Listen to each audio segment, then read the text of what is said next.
If you're dealing with pencil marks on your walls that don't seem to budge, don't panic. There are multiple ways to safely remove pencil marks without damaging painted or wallpapered walls.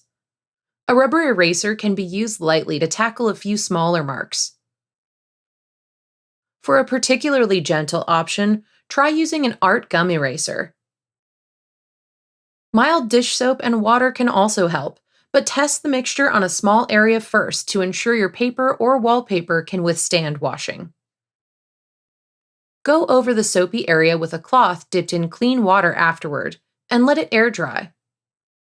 White toothpaste can be used for its stain-fighting properties, and a baking soda paste made of 1 tablespoon, 15 milliliters of water, and 1/2 tablespoon, 14 grams of baking soda can serve as a mild abrasive to remove pencil from your walls.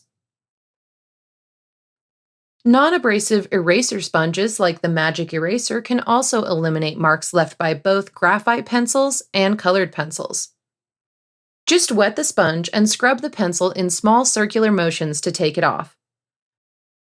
If all else fails, consider painting over the marks with leftover paint or getting your paint color matched at a hardware store to restore your walls.